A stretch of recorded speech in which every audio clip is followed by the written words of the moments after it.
3 months ago, I started a brand new print-on-demand Etsy shop with a simple goal of making $100,000 in sales. This video is going to be everything that's happened over the last 3 months, step by step, starting from complete scratch. I went from Etsy suspending my shop to doing thousands of dollars in sales, so today I'm breaking down everything from start to finish with exactly how much money the shop has made and how I plan to scale it to over 6 figures. See, 3 months ago, I had the idea to start a brand new print-on-demand Etsy shop to see what kind of results we could get in 2023. For those of you who aren't familiar, print-on-demand is a very similar business model to traditional dropshipping, where you never actually have any inventory or keep any products on hand. Instead, you work with a supplier to offer white label products like t-shirts, mugs, phone cases, or posters with some kind of art or unique design printed on it. You upload the art to one of these products and then list it for sale somewhere online, and in this case, Etsy's marketplace. When someone buys the product that you listed for sale, the order will go straight to Printify and they'll have the print facility print your design on the product and ship it directly to the customer. As a business owner, you basically just have to add a design to a blank product and get it to sell somewhere online. Sounds easy, right? Well, to kick off this challenge, my strategy was a little bit different. See, instead of trying to come up with a ton of original designs, I just posted custom products for sale. We're able to do this because we don't actually hold or purchase any inventory until a sale is made. I'm taking advantage of an Etsy trick called personalization that basically just allows me to post a listing like this for sale.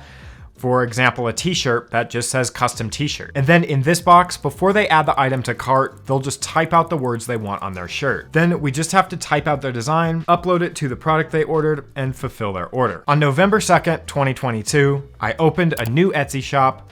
I started a new Printify store and connected them both so that I could start selling. I bought a few custom mockups that I thought would look nice on Etsy's platform, wrote the words custom on it, and then posted those for sale. And about a day later, I got my seller account suspended. I emailed the support team, and about 7 days after that, they got back to me and reinstated my account. I found out later they just had trouble verifying my billing information, so just make sure you input everything correctly. I promptly went back to just uploading custom products for sale, and about a week after I got my account back, I got my first sale. At this point in the challenge, I was pretty excited because I had only been doing it for about a week and I had already gotten my first sale. I honestly think it got my hopes up and led me to believe that reaching the 6-figure mark would be a lot easier than it actually is. Now, the way that I actually came up with consistent new custom listings is by using this variation strategy to get up the most amount of listings possible. Now, there's actually a very specific reason why I want to get up as many listings as I possibly can. The reason I want as many listings up as possible is so that I don't have to pay for Etsy ads,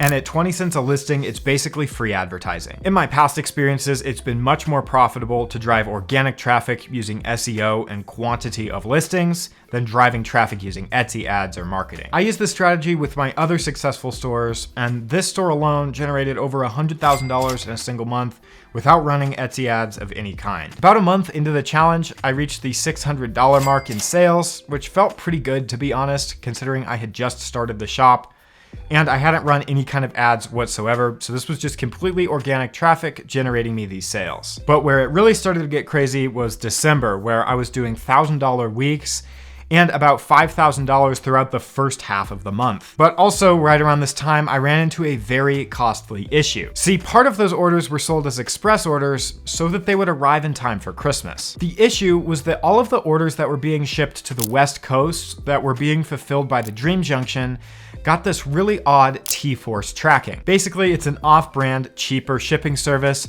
that lost almost all of the packages that they were supposed to deliver from my shop. I ended up losing about 30 orders from this issue, which ended up being about $900 in sales. This also meant Etsy was going to keep a closer eye on our shop, throttle our listings and search ranking, and withhold extra funds in case something like this happened again. After this whole mess, I decided that it might be a good idea to shift from selling custom products to original designs. Basically an original artwork instead of the product just saying custom on it. Now, I want to mention that each part of the series that I've posted, I've dove into specific portions of the process so that if you're following along, you can hopefully get similar results. In episode 5, for example, we looked at driving traffic and uploading products super quickly. Episode 6, we bought some high converting mockups. Episode 7, we handled all of the cancellations and refunds. In episodes 8, 9, and 10, we looked at handling a design workflow, bulk editing the listings really quickly, uploading listings super quickly, pricing strategy, running sales, and even which fonts to use in your designs. So if you need help any step of the way, go check out my previous videos to see every single step that I've taken. I'll link this entire video series playlist in the description. But over the last few weeks since we switched to posting original designs, the sales have been coming in slowly. It's nothing like the December rush, but I definitely think it's setting us up for success throughout the rest of the year. Now, if we just look at the month of November, we can see how slow it really was. Since we opened our shop on November 2nd, and I posted several listings for sale, after our shop was suspended for a whole week, we started getting a few visits here and there. Even on the peak day of November, we only got 16 visits to our shop. And as you can see right down here, this was all completely from organic traffic without running any ads. Now, throughout the entire month of November, we got 5 orders, and you can see the first order came in on November 15th. That first sale was for about $28, and then you can see we went several days without getting another sale, and then a couple more sales coming in for some cheaper products throughout the rest of the month. So except for the days that I was suspended, I spent a lot of this time just consistently uploading products without seeing any kind of payoff. But I was pretty fortunate to get a first order within the first week of being open. Now, if we change the time frame to look at the month of December, you can see a completely different story. So first of all, our visits started skyrocketing. We were getting about 12 visits a day. And again, I was just consistently posting lots of new listings every single day, but we started getting a lot more visits to our shop. And the peak day, we got 224 visits. And you can see that the orders obviously increased a lot as well. So we would go from having almost no sales to a couple of sales each day. We didn't get a sale there, but again, it's just continuously growing, more and more sales each day. And right before Christmas, around the 16th or 17th, is when we had all of those refunds issued. And that's what really killed our shop. You can see a just plummet down to 0 sales. But our peak day, we did 18 orders. You can see that the revenue really varies too. Some days we'd make nothing. Some days we'd make $300 or even $660 in a day, back down to nothing. Again, you can see we got these 640 orders from organic traffic. We're not running any kind of ads whatsoever. This was a pretty good month, especially for how new the shop was, but it also was taking advantage of the Christmas season. And you can kind of see the graph does kind of build up towards Christmas and then falls off right afterwards. And that's the same story with all of the views. We got more and more views the closer we got to Christmas. And once we issued all of those refunds and we were really close to Christmas anyway, the store just completely died. Now, as we enter into the new year, you can see that we're still getting a lot of visits on our shop, but the conversion rate is a lot lower at only 1.4%. I think this is just the season that we're in. November and December are peak holiday seasons, so you're gonna see a lot higher conversion rate. And right now, people just aren't as pressured to buy. And we're only at about 50 orders for the entire year, so almost all of our sales have come from November and December of last year. We're sitting at about $2,000 for this year. You can see some days we'll make big orders, and some days we'll just get a few orders or no orders at all. But again, completely organic traffic, so all I'm doing is posting the listings and waiting for them to sell, and then I can submit them when I have time. And finally, if we do take a look at our all-time, you can see we've gotten about 6,000 visits.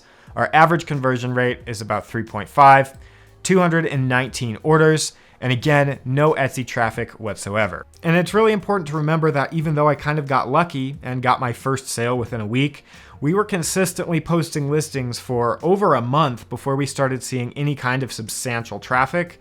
And this is peak holiday season. So obviously there should be an uptick in traffic anyway. January through March have been historically the slowest months in e-commerce for myself. Right now we're in the beginning of February, and you can see that our traffic is pretty low, as well as our revenue and our orders. It's just a slow season right now, which means it's the perfect time to consistently post new listings. But most importantly, what is the profit from this Etsy shop after 3 months? So the shop currently is at about $7,500 in sales. So with our total revenue, if we just deduct the Etsy fees and the product costs, we're left with a profit of around $2,854. Now, since I've earned this profit over the last 3 months, or about 90 days, putting in about 1 hour a day, you can see my hourly rate is about $31 an hour in profit. I think that just by consistently putting in an hour a day and growing this shop throughout the year, will set me up for huge success later on. The more listings I upload, the more sales will start coming in. If I put more time towards it, I would see growth a lot sooner. But between recording these videos and running 3 already successful shops, I don't really have any more than an hour a day to spend on this challenge. I've also made videos on how to get your first 100 sales, choosing between Printful and Printify, making t-shirt designs from scratch, and even how to leverage AI to make designs if you don't want to worry about making your own designs. So be sure to check those out if they sound helpful. Like, comment, and subscribe. Thanks for watching, and I'll see you soon.